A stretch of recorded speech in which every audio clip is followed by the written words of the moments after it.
Mr. Emmanuel Essien Robson has accused the current administration of Senator Ben Ayade of Cross River State of high-handedness and impurity in the discharge of his duties as governor of the state.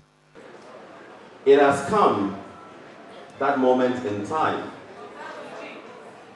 when we have to tell this incompetent government that we, the people of Cross River State, own the power. We have been trampled upon. We have been taken for granted. It is unbelievable that a government that was elected and given a position of trust by the people of Cross River State has turned around and become the abuser of the people who put that government there. The accusation was made in Calabar Transcorp Hotel as he declared interest in unseating Senator Ben Ayade in the 2019 general election. I'm so passionate about this state, and what I see here is absolutely disgusting. Cross River State no longer is a destination of choice for most Nigerians and foreign tourists because of the total breakdown of infrastructure and services for which the state was known. Everything is in a visible state of deterioration. The corollary is that our collective progress has been undermined. There is an urgent need for credible leadership in Cross River State. I have discovered in my travels across the state that there is widespread discomfort and discontentment. I see the frustrations of my people. I see pervasive poverty. I see hunger and discontentment. I see widespread insecurity and hopelessness. I see flourishing mediocrity across the entire state. You can agree with me that these are no virtues. Our dilapidated infrastructure, our roads have become death traps on self. Sadly, I have seen a lot of school-aged children wandering on the streets of Calabar. We don't need a sociologist to tell us that this scenario is an indicator of a brewing large-scale social disaster waiting to happen in the future. Those children represent the future of Cross River State, whether we like it or not. And this is significant to the Emmanuel Essien Robson vision for Cross River State. The gruesome activities of cultists and the spread of armed robbery in the state are equally heartbreaking. And what about the frightening incidences of kidnapping? These are all basic signs of system decay and failure of leadership. Our people must not be kept in this condition anymore. What has happened to our social vibrancy? What took away our cultural wealth and splendor? What happened to the bustling tourist destination of choice?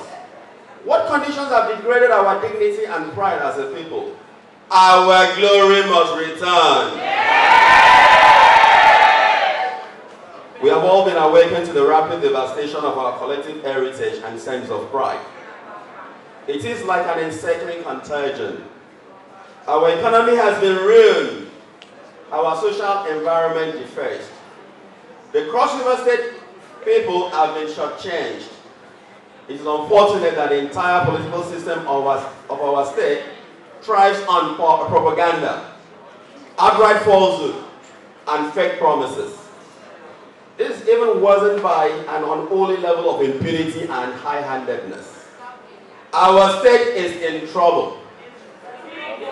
This is no time for rhetoric. The youth need jobs. Our economy needs revitalization and stability. Our people need prosperity, peace and security. The children need education. Our infrastructure requires revamping. Our public service needs innovation. Our agriculture needs innovation. There is need for intensive human capital development. A government run and controlled by cronies cannot do this job. We must stop cronyism in Cross River State. We will make the educational system more inclusive in terms of accommodating the needs of the vulnerable segments of our population. I would very humbly like to use this singular honor and opportunity to urge all of us to be henceforth resilient and selfless.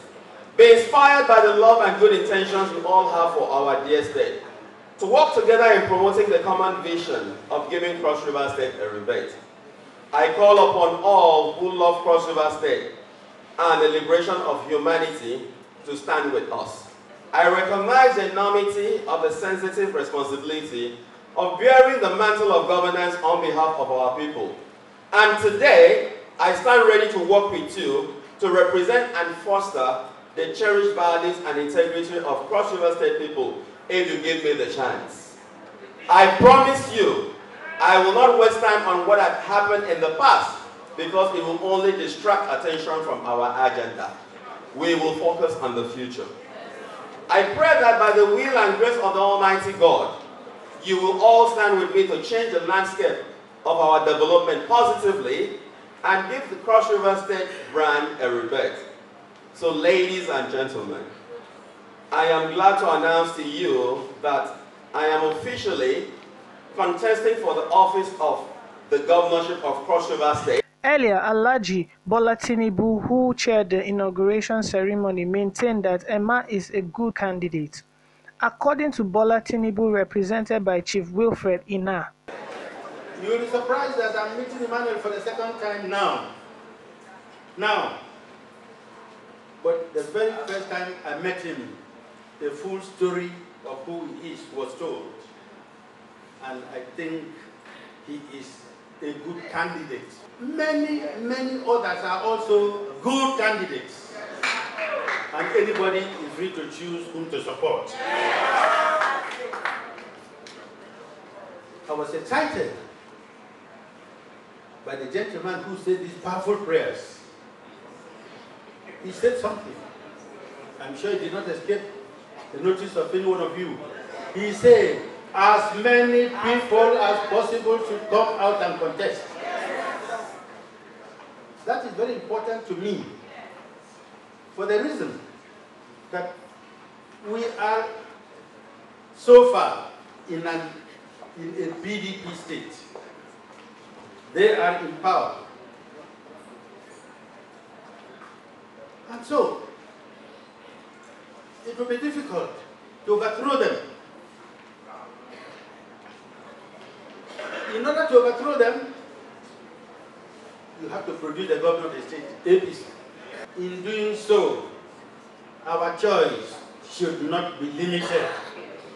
He concluded by maintaining that as Wilfred Ina, he hasn't endorsed Robson as he is a father who will attend to others with same ambition. David Unsa, Cross River Watch TV.